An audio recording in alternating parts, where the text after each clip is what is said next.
you can still hear it if you listen long enough. The whispers of Davin. Not through the ears. Those fail quickly when the rot sets in. But through the bones, through the marrow, through the pulse that refuses to die even when the heart has turned black. They say Davin was once a place of loyalty, a world that bent the knee to the Emperor in the early days of the Great Crusade, when the galaxy was still being chained together in the name of unity. A proud world of warriors and mystics, where dust storms swept across cathedrals of bone and metal, and men prayed to both the sky and the soil.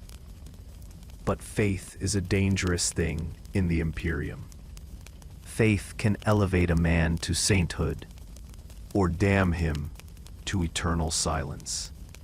When the Emperor's armies came, shining, pure, invincible, Davin opened its gates. Its nobles knelt. Its soldiers swore oaths.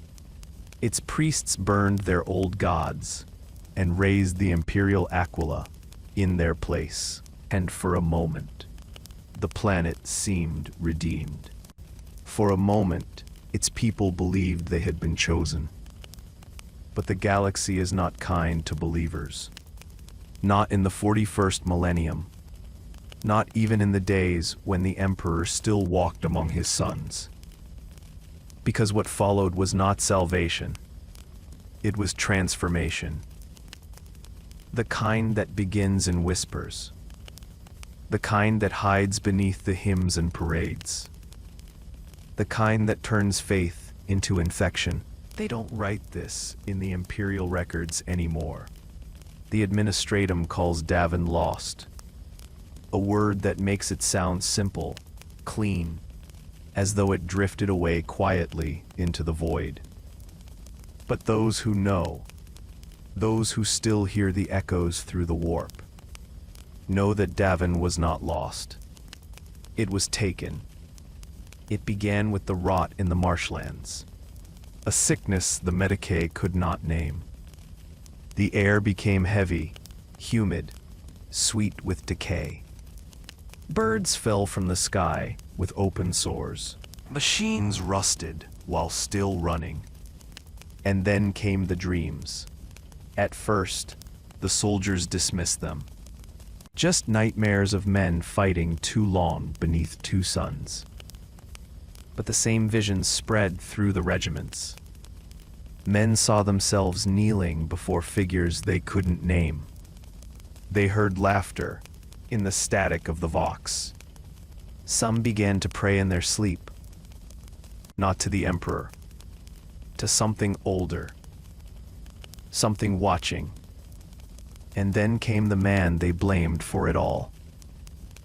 The War Master, Horus Lupercal, the favored son of the Emperor, the brightest star in humanity's sky. It was on Davin that his light began to dim. And from that dimming, a darkness was born that swallowed empires whole. They say it happened during what was supposed to be a simple campaign, a reclamation of a loyal world that had fallen into rebellion. The records call it Davin's Moon, a small, inconsequential conflict. But the truth? The truth is that the rebellion was a mask, a stage for something ancient to awaken. The corpse of a man named Eugene Temba lay waiting there. Once a governor, once a servant of the Imperium. Now something else. Something that moved when it should have rotted. The air around his tomb reeked of incense and filth. And when Horus came to face him, the warp watched. The War Master did not return the same.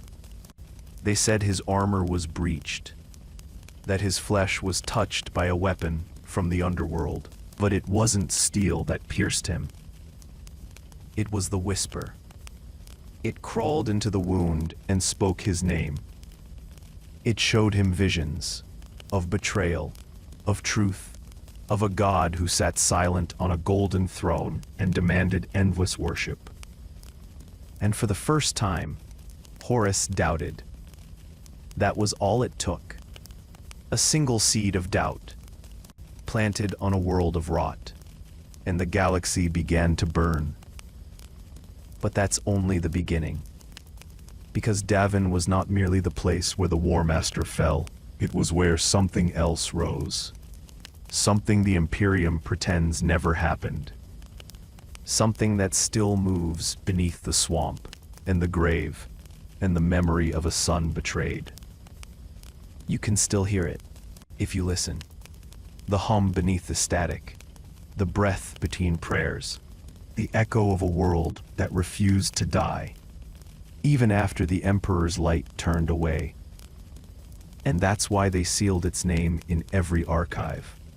That's why Inquisitors still burn any fragment of truth that surfaces, because Davin was not destroyed. It was claimed, and the one who claimed it never let go. You would not recognize the surface of Davin anymore. The once bright soil, once gold and copper beneath the suns, turned black as oil. The rivers became wounds. They pulsed with light, sickly green, faintly breathing, as though the planet itself were alive and diseased. When the War Master returned to that cursed moon, he did not go alone. He carried with him the arrogance of the Imperium, the certainty that faith and fire could purify anything. But faith has never burned deep enough to cleanse the warp. And on Davin, the warp burned back. The warriors who followed him, proud Luna wolves, the Emperor's chosen, found their Vox channels choked with static. The Auspex readings went wild, and from the fog came voices, not the enemies, their own, whispering their names, their secrets, their memories, twisted and played back like mocking hymns. No one spoke of it later. Those who survived could not even describe what they fought. Some said the dead rose in imitation of the living. Others said the ground itself tried to swallow them. One officer, days before execution, claimed that when he raised his bolter, the man he shot was himself, smiling through a rotted visor. The moon had become a mirror, not of metal or glass, but of sin. Everything the Imperium had buried beneath its banners came crawling to the surface, and Horus stood in the heart of it. They found the temple buried under mud and roots and bones. The symbols carved into the walls were older than mankind, older than Terra. Each sigil pulsed with a rhythm that matched the heartbeat of the dying War Master. And at its center, a sarcophagus, tall, golden, cracked from within. The priests of Davin, if you could still call them men, gathered around him, their skin peeled in strips, revealing scripture carved into muscle. Their eyes bled incense. Their voices dripped honey and ash. They said they could save him. They said the Emperor had abandoned him. They said there was another who listened. And in his delirium, in that fever between life and death, Horus listened back. What he saw then is forbidden to speak. Even the Chaos Gods whisper of it in fear, because in that moment, the veil between mortal and divine split open, and through it, the War Master looked directly into the soul of the warp. They showed him everything. The truth of the Imperium's empire, not built on faith, but on corpses stacked high enough to reach the stars. They showed him the truth of his father, not a god, but a tyrant of silence, feeding on devotion and giving nothing in return. And they showed him the truth of himself, that he could be more, that he could be free. Freedom. It is the most seductive lie ever spoken. It sounds like salvation. It feels like power. But in the grim darkness of the far future, there is no freedom. Only chains that whisper your name sweetly as they close around your soul. When Horus rose again, the wound on his chest was gone, but something else had replaced it. Something that shone faintly, like an eye beneath the skin. Always watching, always moving. His men fell to their knees when they saw him. Not out of love, not even fear, but reverence, because in that moment, the War Master was no longer entirely human. From that temple came the first true whisper of rebellion, not against the Emperor's rule, but against the lie that he was the only god mankind would ever need. The legion that had once shouted, "Luna Wolves," began to whisper a new name. One born on Davin, one spoken by lips slick with corruption. Sons of Horus. It was more than a title. It was an oath. To follow their father's fall, wherever it led. To turn from the Emperor's light and embrace the warmth of rot and ruin. To trade the certainty of obedience for the glory of damnation. And the first to kneel was not a soldier, but a priest. A man who had once burned offerings to the Emperor, now smeared blood across Horus's armor and declared him divine. And the War Master, once the most loyal son, said nothing. He simply smiled. That was the day the galaxy changed. Though none yet knew it, it was the breath before the scream, the tremor before the apocalypse. The day a single world's betrayal began the death of millions. But Davin was not finished. Not yet. Because the planet itself awoke.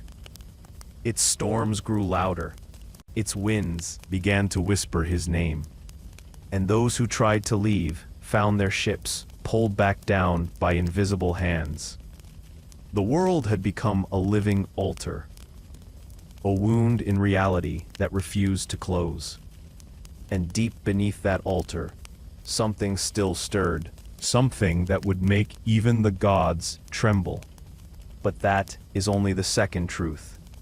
The one that walks beside corruption. The one that drips from the lips of dying saints and laughing daemons alike. The next truth is worse. The rot never stays contained. It begins as a whisper, a murmur between brothers, a question murmured during watch duty, soft enough not to be heard by the vox, but loud enough to echo inside the mind. Did the Emperor truly love us? It's how it always starts, not with rebellion, not with blasphemy, with doubt. A seed small enough to hide beneath the heart and poison everything that grows from it. The War Master returned from Davin, changed. His armor gleamed, his eyes burned with light. But that light was wrong. Too alive, too knowing. And when he spoke, even the air seemed to kneel. The men called it charisma. They didn't understand that the warp had learned to speak through him. It began on the vengeful spirit, his flagship, his throne of war. The halls, once hummed with mechanical precision, now they whispered. Scriptures that no one had written began to appear on the walls, faint etchings that pulsed like veins. The servitors repeated strange fragments in their binary hymns, patterns no cogitator had ever programmed. And in the chapel decks, Incense burned without fire. At first, they said it was miracles. The men prayed harder. They built shrines to their war master, believing the emperor's light shone through him. But the more they prayed, the darker the air became. The candles burned black. The hymns turned to moans. And the faces carved into the icons began to move. It was subtle, almost imperceptible at first. A tilt of the head, a shift of the mouth. But when the lights flickered, those carved eyes glowed red for a heartbeat. And when they looked away, they swore they could still feel them watching. Horus said nothing. He let the worship spread, because faith, even corrupted, is the purest weapon in the galaxy. Soon, his captains began to change as well. Some grew more devout, chanting his name before every assault. Others grew cruel, delighting in the suffering of those who hesitated to kneel.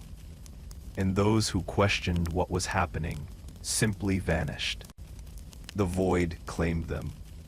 Or so they said, but there were rumors. Rumors of a new ritual, a gathering beneath the lower decks. The Vox signals went dead whenever it began. The men who attended returned with trembling hands, pale faces, and eyes that gleamed faintly gold. They called it the communion of the true sun, and they spoke of it like salvation.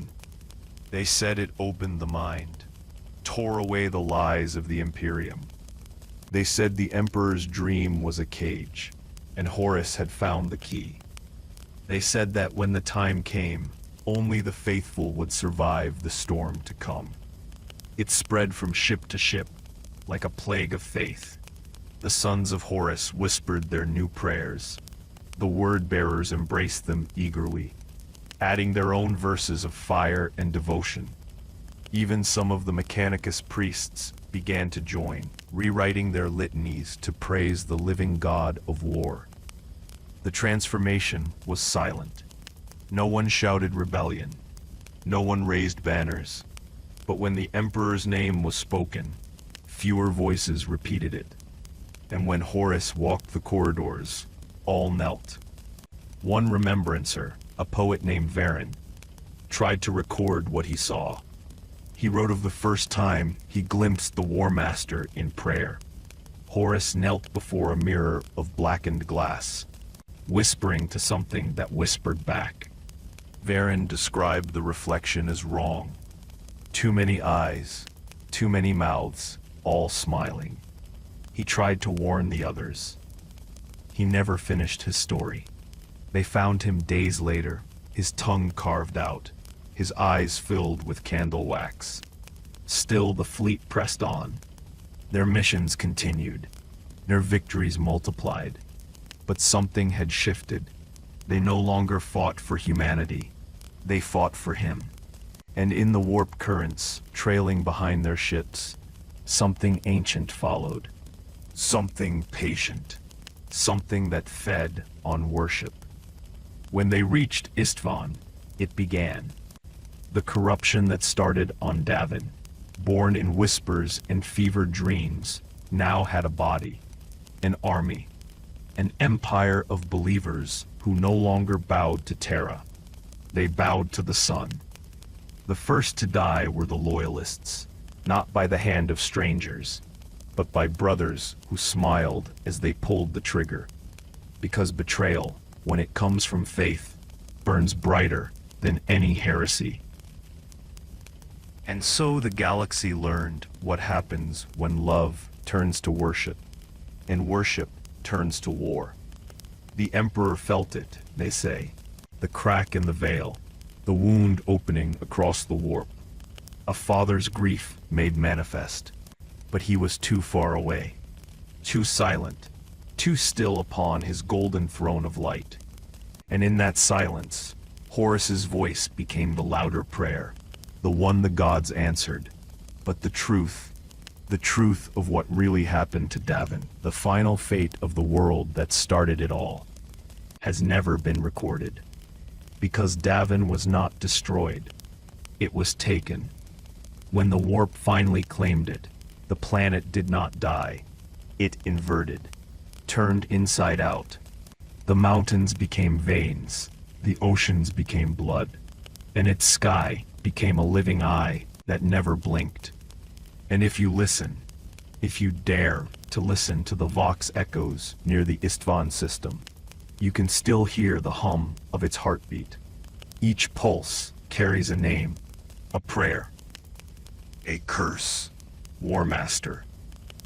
They say Davin is gone, that it was consumed by the warp and forgotten, that nothing remains but corrupted dust orbiting a dead star. But that is a lie. Davin still breathes, and sometimes it whispers back. To approach its remains is to feel madness pressing at your skull. The void around it is not empty. It writhes. The stars near it flicker as though afraid to be seen. And the Mechanicus records insist that Auspex readings near its orbit show life signs. Not in the thousands, not even in the millions, but in the billions, pulsing, changing, screaming in unison beneath the surface of a world that should not exist. The Inquisition sealed all records after the Istvan betrayal. No one is permitted to travel there, but a few have tried. Some for knowledge, others for faith. None have returned unchanged. The first to break the ban was a rogue explorator named Althus Wren. He led a small Mechanicus fleet, driven by obsession and fear. He believed Davin's core held relics of the Dark Age, secrets the Imperium needed to survive. He was right, but not in the way he imagined. His transmission reached Terra once, only once. It lasted 23 seconds. He said, "The ground moves like muscle beneath our feet. The air vibrates like the breath of something vast. We found the remains of cathedrals, but they still sing. And the voices, Emperor, forgive me, the voices are not human anymore." After that, his ship vanished from every augur chart. When Imperial Navy patrols later found fragments of his fleet, they were fused, metal and flesh intertwined, like veins cast in steel. The black box recovered from Wren's flagship contained one final sound, heartbeat. Slow, steady, planet-sized. And that is when the Inquisition finally understood. Davin was no longer a world. It was alive. They declared it anathema planetus, a forbidden zone, a cancer in the galaxy's wound. And they surrounded it with silence. But silence, like faith, can be broken. Thousands of years later, when the Great Rift tore reality apart, new light touched Davin again. For a moment, the tides of the warp receded, and the Imperium saw what had become of the lost planet. Not ash, not ruin, but a shape, colossal and terrible, moving beneath the clouds. Something vast and humanoid, walking slowly across the surface. Its shadow stretched for miles, and on its chest, a symbol burned, the Eye of Horus, still alive. The ships observing it fled. 2 were never heard from again. The third returned half-melted, its crew muttering prayers with empty eyes, their last words before the airlocks were sealed. He's still here. And perhaps that is the final truth about Davin. It was never destroyed, because it was never meant to be. It became the first altar of chaos, a living shrine to betrayal itself. Every war fought since Istvan began in its shadow. Every heresy traces its bloodline back to that soil. But what few dare to say, what even the Inquisition refuses to record, is that Davin was only the beginning. The warp does not create. It copies. It learns from its triumphs. And the fall of Davin was its first experiment in turning faith into infection. Now, every time a world kneels too deeply in prayer, every time a governor whispers his own name before the emperor's, the warp listens, and it remembers. The ghost of Davin moves unseen between stars, carried on the breath of dying planets. When cities burn, when soldiers dream of gods, when the faithful weep into the ashes of their cathedrals, Davin is there, watching, waiting, teaching the same lesson it once taught Horus, that devotion can damn as easily as it can save. There are those who still hear it. The missionaries call it the pulse of the lost star, an echo that slips into vox channels and warp drives, a rhythm too steady to be natural, too faint to trace. It drives men to madness. They begin to carve symbols into their skin, the same sigil that once marked the War Master's armor. They whisper the same prayer. The sun remembered. Whole fleets have been lost to it. Ships whose captains dream of Davin, whose navigators swear they see its light in the Imperium, calling them home. The Inquisition calls it vector contamination. But some say the truth is simpler, that Davin hungers, that it wants to be found. And when the Great Rift finally closes, when the Imperium thinks it has survived the worst, that is when it will rise again. Because Davin is not just a planet. It is the idea that faith can fall, that love can be weaponized, that hope itself can be devoured. The Emperor sits silent upon his throne, and in the warp, Davin sings louder every year, a hymn of corruption, a melody of ruin. The same song Horus once heard and mistook for destiny. And perhaps the greatest horror of all is that it sounds beautiful. You will not find the name Davin in most Imperial archives, not in the librarius vaults, not in the Mechanicus data cradles, not even within the Black Library, where truth itself is imprisoned behind chains of secrecy. The word has been excised, surgically, perfectly, without leaving a scar. But deletion is not erasure. The truth bleeds through the cracks, and the cracks are widening. In the aftermath of the heresy, the High Lords issued what was known as the Solar Edict of Expurgation. Every file, every chart, every record that spoke the word Davin was to be burned, purged, or re-encoded under false names. Entire data servers were condemned to plasma fire. Librarians who remembered too much were quietly reassigned to penitence fleets. A few were never seen again. It is said that an entire forge world, a bastion of knowledge and industry, was reduced to cinders because one Magos refused to delete a single line of history. That he screamed as the flames rose, "You can burn the record, but not the memory." And then his voice was gone. But memories have weight, and the warp feeds on memory. The more the Imperium tried to forget Davin, the louder it became. Astropaths began hearing it in their dreams, a rhythm pulsing like a second heartbeat beneath the Astronomican's light. At first, it was dismissed as interference, static, warp echo. But soon the transmissions began to form words, not human words, something older, something hungrier. They called it the lament of the lost world. And though no one dared transcribe it, every soul who heard it described the same feeling. A yearning, a grief so vast it felt holy. The kind of sorrow that tempts you to surrender. To the ecclesiarchy, this was heresy. To the Inquisition, It was infection. But among the common folk of the Imperium, the miners, the shipworkers, the forgotten billions, it became a prayer, though whispered it in the dark. They carved its sigils into the walls of hab blocks and transport holds. They spoke of a place where death was not the end but the beginning, where the Emperor's silence was not punishment but mercy.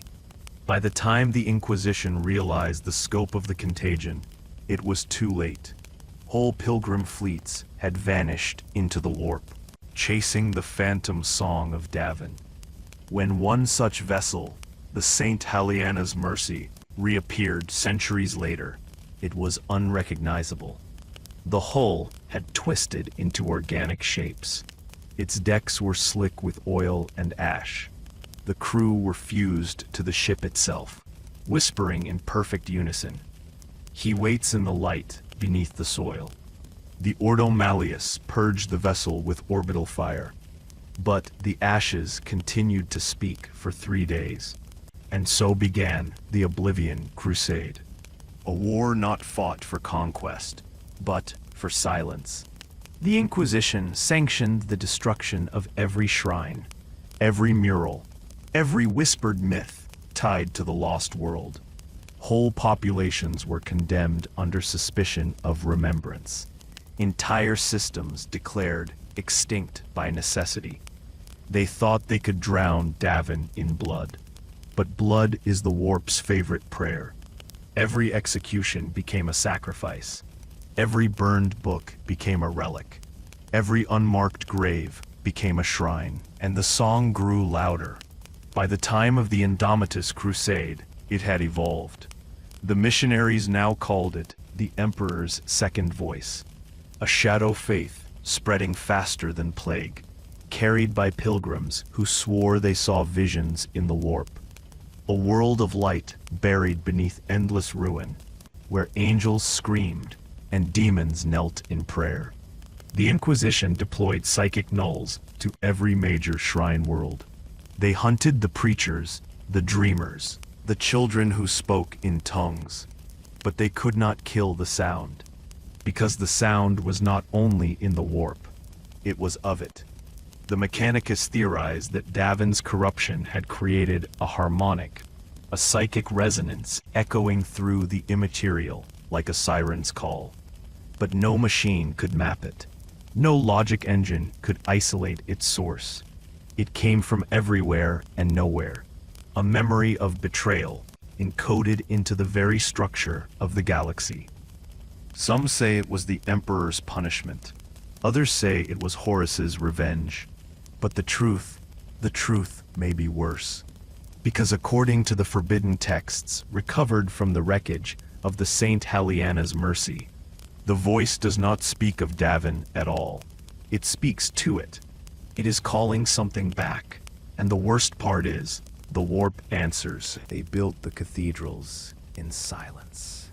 No hymns, no bells, no light.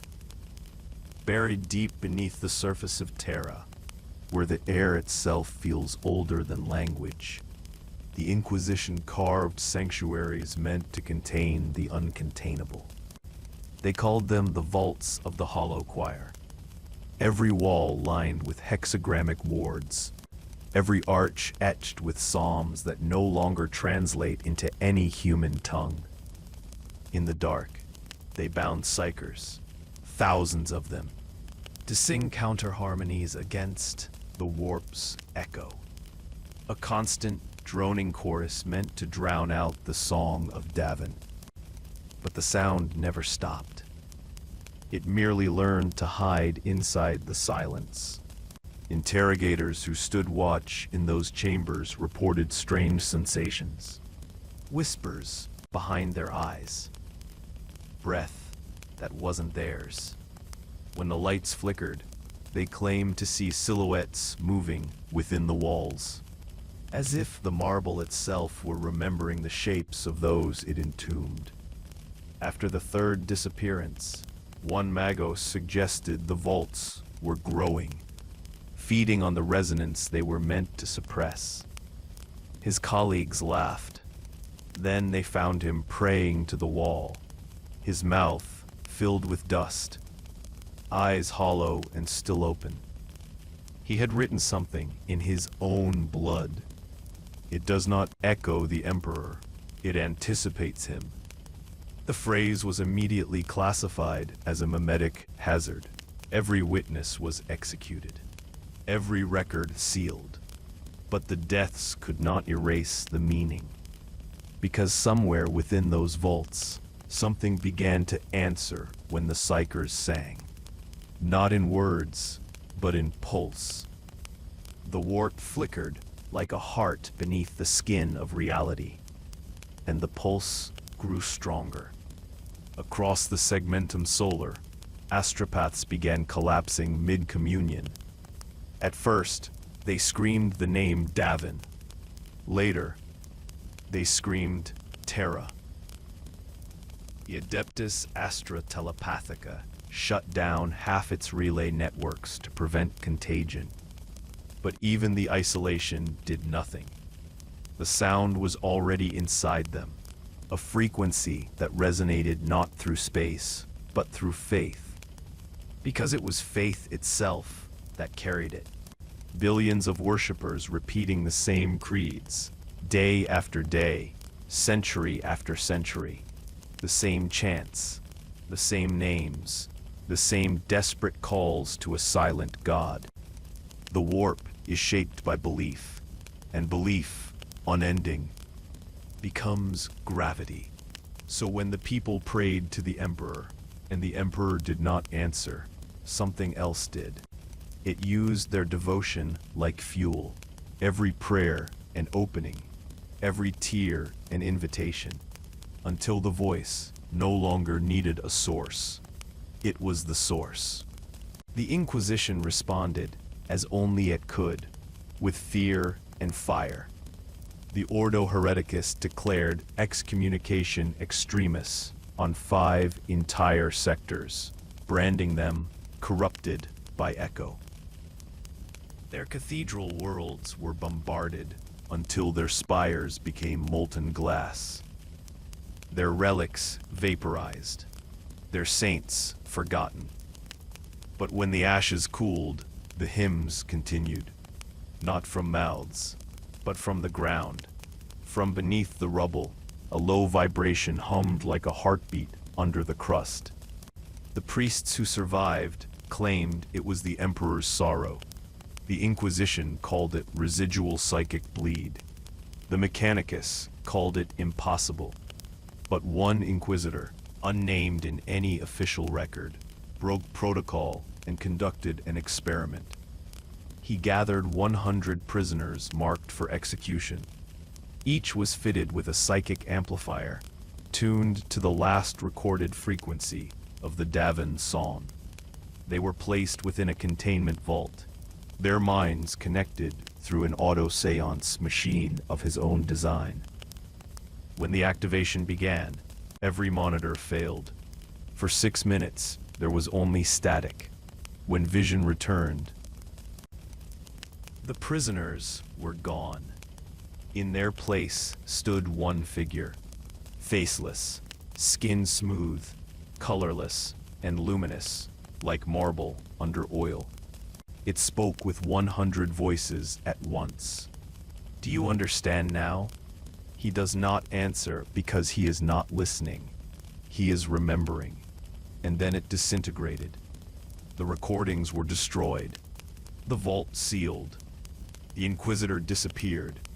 But the data crystals recovered from his quarters contained one final note. The song was not a corruption. It was a rehearsal.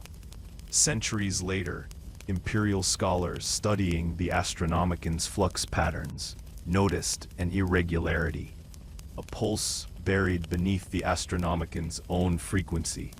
It was faint, almost imperceptible, but it matched the pattern of the lost Davin signal exactly. When questioned, the master of the Astronomican dismissed it as coincidence. But in the margins of his private logbook, one entry remained unfinished. If this is true, then the light of the Emperor is not guiding us away from the warp. It is calling something through it. And that's the horror that still haunts the Adeptus Astra Telepathica to this day. Every time a ship enters the warp, every time a navigator raises their third eye, they hear it. A low hum beneath the Emperor's holy beacon. Not quite a voice, not quite silence. A promise, a warning. The lost planet still speaks, and the Imperium still listens. Because deep down, every servant of mankind fears the same unspoken truth. That the Emperor's light may not only illuminate the stars, it may be the signal that keeps the darkness coming back. They say the Imperium forgets nothing, but that is a lie whispered to keep the faithful calm. The truth is simpler. The Imperium does not forget, it buries. It buries its mistakes beneath oceans of ash, beneath holy words, beneath generations too afraid to dig. And nothing was buried deeper than Davin Secundus, the planet that dared to remember what the Emperor wished forgotten. What the records never told, what the Inquisition never wanted known, was that fragments of that world still exist. Not in any star chart, not in any archive, but in the machines. The discovery began within the Archivum Obscura, deep inside the Librarius of Luna. A Mechanicus adept named Aerith Thol, one of those strange, whispering types who saw data as divinity, was cross-referencing patterns of noospheric residue left behind by destroyed relays. Among billions of fragments, she found a repeating code embedded in astropathic noise. A rhythm. When translated from binaric into low Gothic frequencies, the code resolved into an audible tone. A haunting hum, like 1,000 voices exhaling in unison.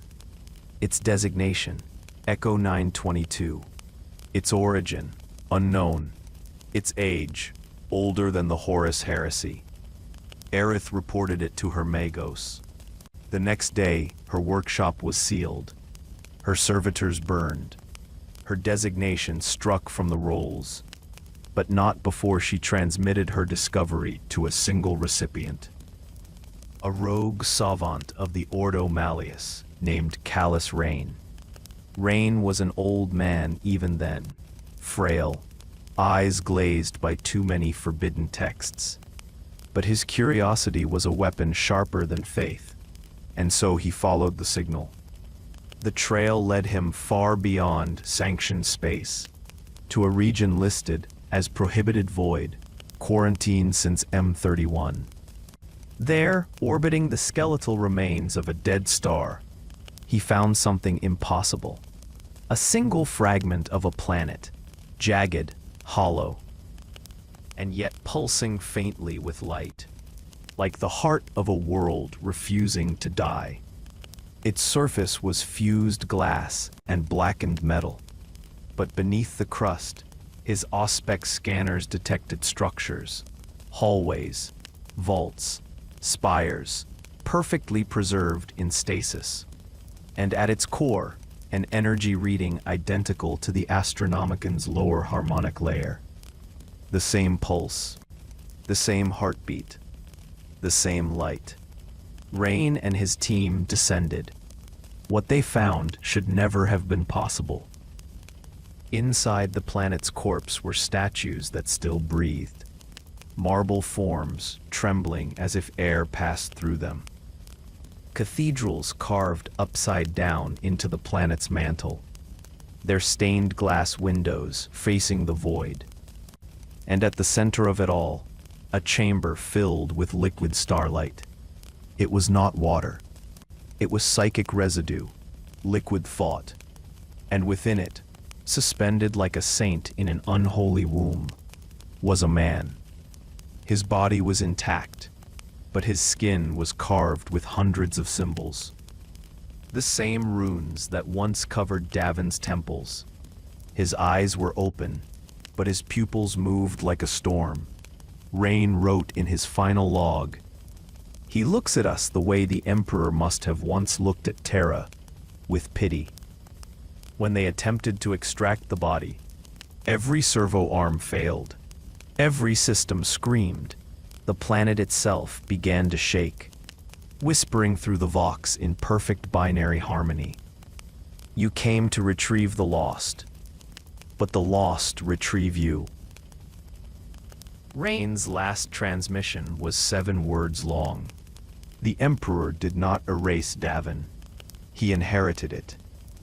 What that means, none can say with certainty. But the Archivum Obscura later recovered fragments of a secondary recording, buried in the machine spirit of Rain's ship. A corrupted image file labeled simply Witness. It depicts the stasis chamber and the man inside opening his mouth. From within, light pours out. Not golden, not holy, but the color of dying stars. And voices, hundreds of them, overlap in perfect unison. Do you think he ascended? No. He descended. Every emperor must inherit his throne. The feed ends there. Static. Screams. Then silence. When the Inquisition intercepted the data, they ordered exterminatus on the fragment world. They named it Rain's Folly, and wiped it from existence with cyclonic torpedoes. But orbital pics recorded something before detonation. A flicker, faint but undeniable. For a single moment, the planet's ruins shimmered, and in the reflected light, the silhouette of a man standing tall, arms outstretched, facing Terra. A man whose body glowed with both light and decay. Centuries later, deep within the Golden Throne's failing machinery, the Mechanicus discovered a new layer of code buried inside the Astronomican's pulse. Not random, not chaos. A pattern, a message. Binary transcription yielded one phrase, repeated endlessly. He remembers what the warp forgot. It was dismissed as interference. But some tech priests whispered the impossible. That the lost world, the Emperor's first and final experiment, had not been destroyed. It had merged. That when the Astronomican burns, it burns with memory. And that memory is not his alone. That's why every navigator, every astropath, every soul who dares to look into the warp eventually weeps. Not from fear, but from recognition. Because when they see the Emperor's light, they see their own reflection burning back. Every sin, every betrayal, every planet lost to silence, all folded into the same light that guides humanity. A light that might not be saving them, but remembering them. And when you close your eyes tonight, and that faint hum of machinery echoes in the dark, listen closely. If you hear a second pulse beneath your heartbeat, a sound that seems older than your blood, do not answer it, because it means the lost world is still calling, and somewhere, in the endless machinery of the throne, something is listening. There is a place beneath the Imperial Palace, so deep that not even the Inquisition holds its keys. A place where silence weighs more than steel, where light dies the moment it is born, and where machines whisper to themselves in languages older than humanity. This is where the Emperor's silence breathes, and it is where the echo of that lost world, the one that dared to betray him, still lingers. The Adeptus Custodes call it the subvault of chains. The Mechanicus calls it the Omega Basilica. But among those few who have seen its gates, it is known by another name. The name spoken only once before the tongue burns, Raim's tomb. Every 5 centuries, the throne's conduits begin to fail. And when they do, a chosen few, Magos Prime, Custodes engineers, and unspeaking adepts, descend into those depths to repair what should never break. The records say they fix machine spirits, replace conduits, seal cracks. But in truth, they go to feed it, not with power, not with prayer, but with memory. Each of them carries a relic, a sliver of neural crystal, glowing faintly with psychic imprint. These fragments are harvested from the dying, soldiers, priests, even children, whose last moments are recorded in raw emotion, pain, loyalty, devotion, and fear. When fused into the throne's machinery, these memories reignite the golden light. That is how the Emperor endures, not by will alone, but by the endless loop of borrowed remembrance. Each light you see in the Astronomicon is a life relived, again and again, until nothing remains but faith in pain. But in the last repair cycle, something went wrong. The fragments began to sing, not in hymns, in screams. The voices overlapped into words that no one recorded, but one custodian dared to write before his death. It speaks from beneath the light. It says, "We are not forgotten. We are the debt."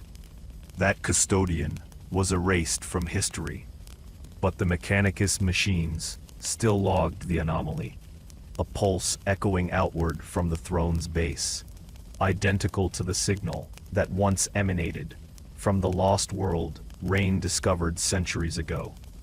The same rhythm, the same sequence, the same heartbeat.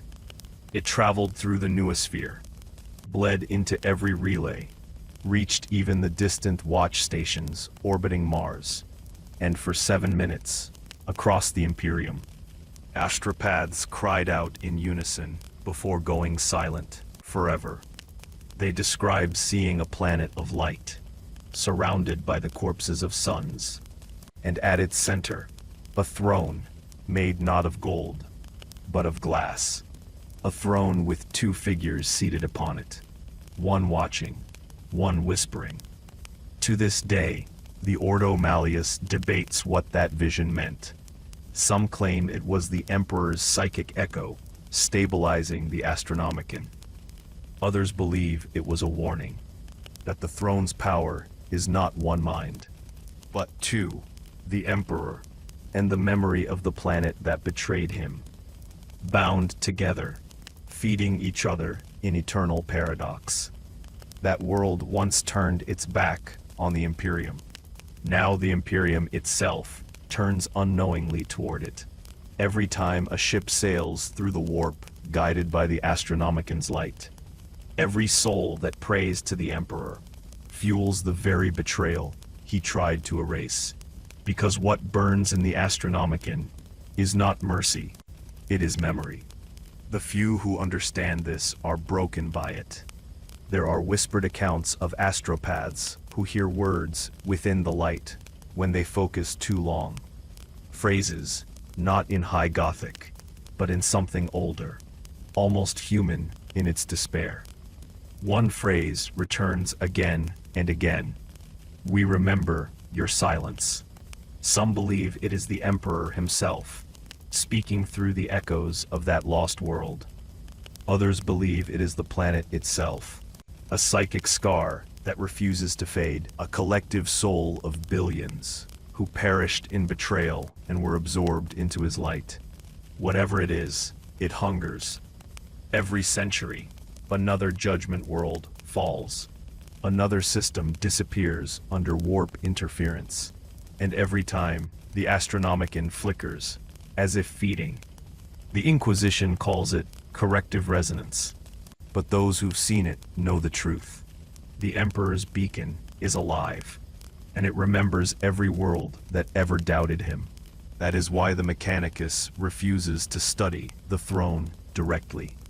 That is why every sermon ends with the same prayer: may his light never falter. Because if it ever did, the memory within might awaken. And if that memory speaks again, the Imperium will hear not salvation, but the voice of the world it damned. There are reports now, hushed, denied, of ships lost near the Astronomican's core beacon. Their final logs describe seeing a world of burning glass, cities rising and collapsing in infinite reflection. And from the void, a single voice, human, weary, whispering across eternity. We built your light. Now it devours us all. If you are listening to this, you are already part of the memory. Because every time a story is told of the Emperor's light, every time a pilgrim prays to the beacon, the memory grows. It feeds on remembrance. It is remembrance. And perhaps that was always his design. Because in the grim darkness of the far future, nothing dies. Not faith, not sin, not even betrayal. Everything that burns remembers. They say the Inquisition debates everything, but not this. There is one question, whispered only once in the halls of the Ordo Hereticus, before it's sealed in vaults of flame.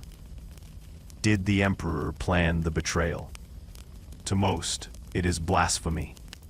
To others, a necessary horror.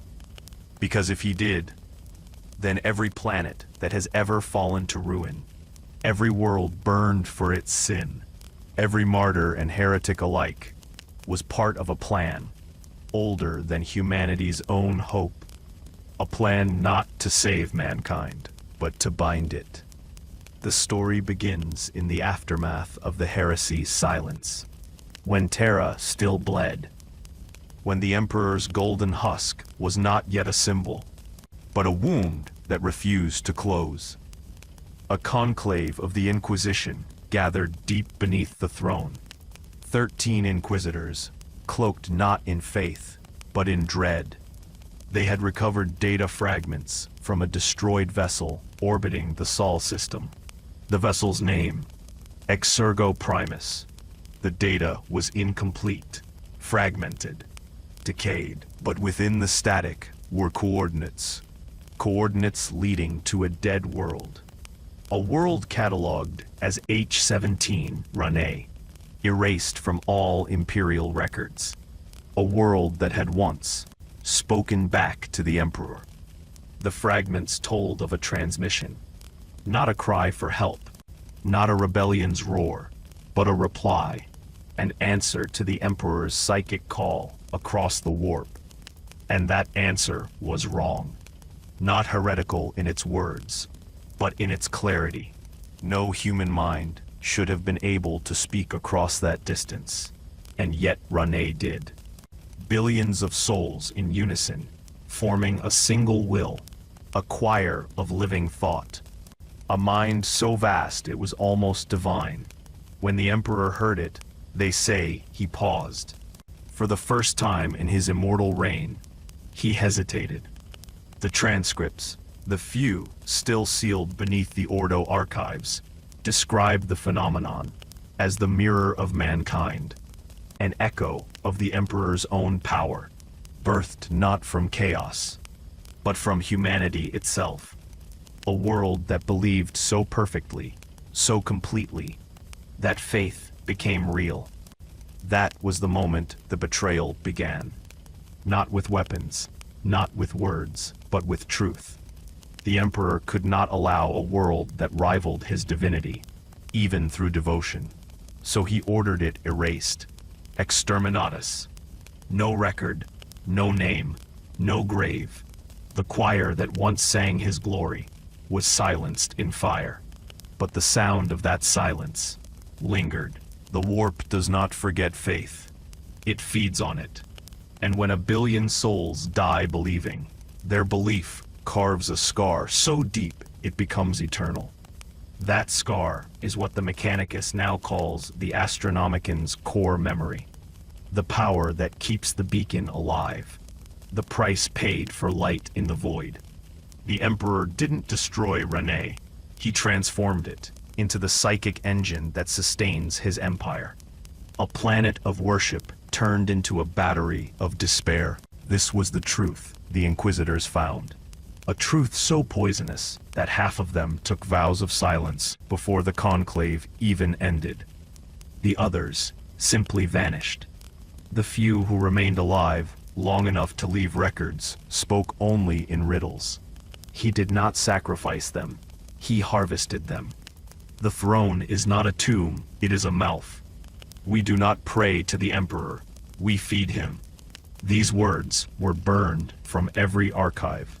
The Inquisitors themselves erased by decree, but the memory persists, passed between generations as rumor, heresy, ghost story. And every century, a new servant of the Inquisition rediscovers the same truth and meets the same end. You may ask, why keep this secret? Why not tell the Imperium what the Emperor truly did? Because truth does not save the Imperium. Truth ends it. Faith holds the galaxy together by fear, not fact. If the masses ever knew that their prayers fed the same machine that devoured a world of believers, the galaxy would fall silent overnight. And in that silence, the warp would roar again.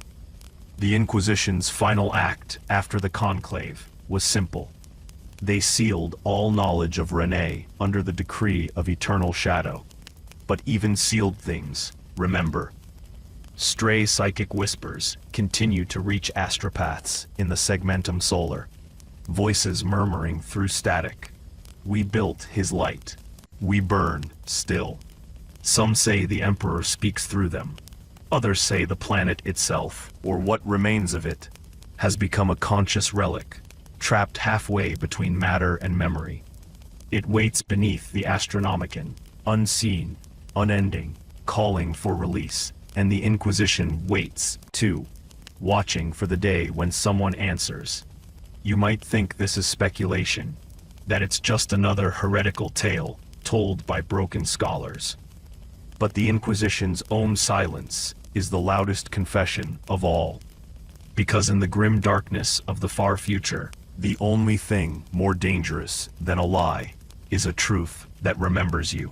The light of the Astronomicon never flickers, not because it cannot, but because it dares not. The tech priests who tend to its systems, those pallid remnants of the Mechanicus who live and die within the Terran catacombs, call it the pulse of divinity.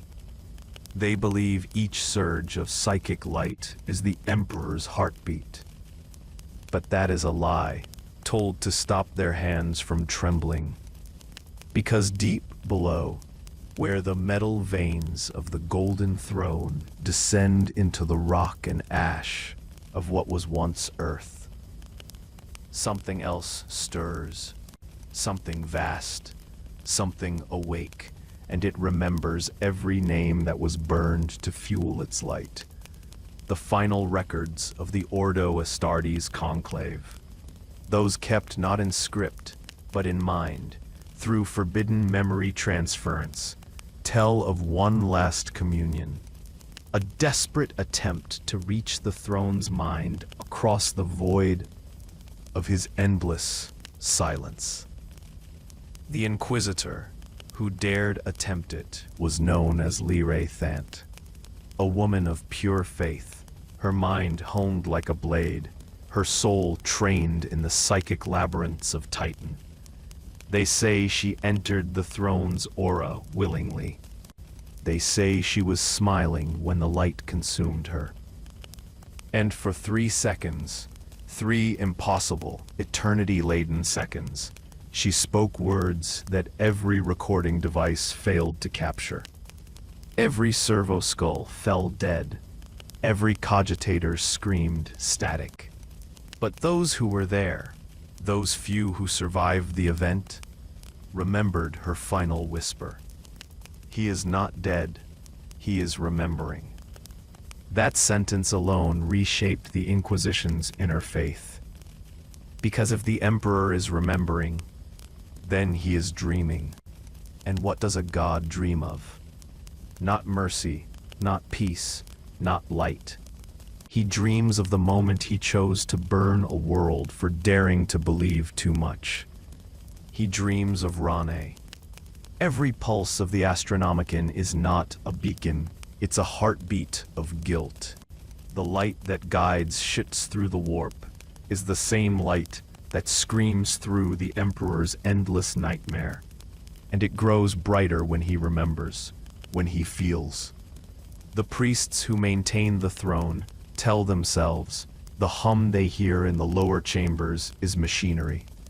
But when they are alone, when the incense fades and the vox units fall silent, they can make out the rhythm beneath it.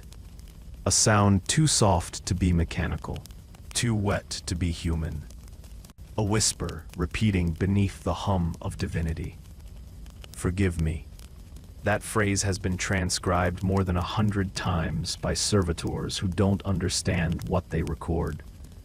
Each time, the Mechanicus wipes it clean, labeling it a psychic glitch.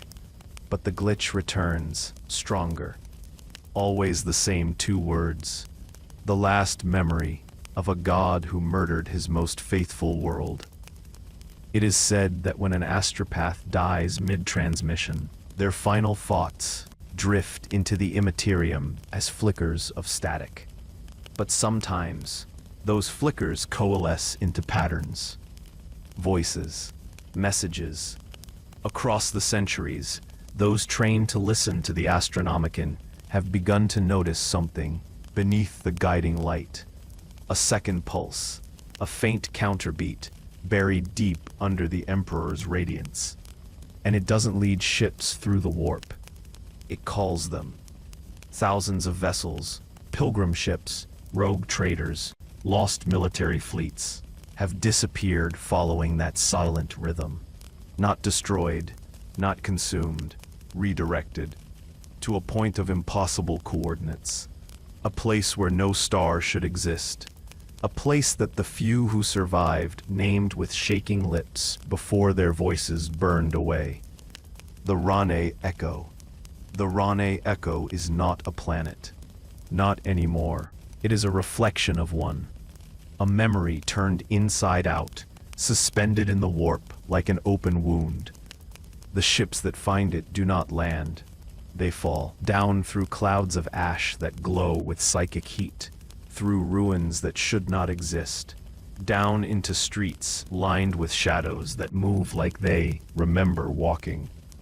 And there, beneath a sky of frozen lightning, a city still burns, endlessly, quietly. Buildings half real, half remembered. Souls whispering to no one, forever reciting the Emperor's name, like a broken prayer wheel. He remembers us. He remembers us. But he doesn't. He can't. Because remembrance requires forgiveness. And the Emperor has none left to give. The Inquisition, of course, denies all of this. They call the Rane Echo a myth, a psychic mirage, a trick of chaos. But they never explain why they have ordered every astropath who reports hearing the "forgive me" hum to be immediately euthanized. Nor do they explain why the Astronomicon's output increases by 0.6% exactly 1 hour after each death. The pattern is undeniable, and it means one thing. The Emperor's guilt is growing, measurable, quantifiable, a god's grief turned into energy. And so, the truth buried in the silence of the throne is this. The light that guides humanity across the stars does not shine for them. It shines because of them. Every lost soul, every burned planet, every whisper of forgotten faith, all of it is fuel for the light that refuses to die. The Imperium thinks this is divine mercy. But mercy burns colder than this. This is punishment, eternal, luminous punishment. When the end finally comes, when the Astronomicon flickers for the last time, it will not go out with a scream. It will dim slowly, like a heart finding peace. Because somewhere in that last fading pulse, the Emperor will finally forget. And when he forgets, the light will die. In that moment, the warp will bloom open like a wound, and all the ghosts of Rane, all the believers, the lost, the faithful, will sing again, not in worship, but in release. And the last words ever heard in the Imperium of man will not be of war, or faith, or vengeance. They will be a whisper carried by the dying light across a galaxy built on silence. He remembers us no more.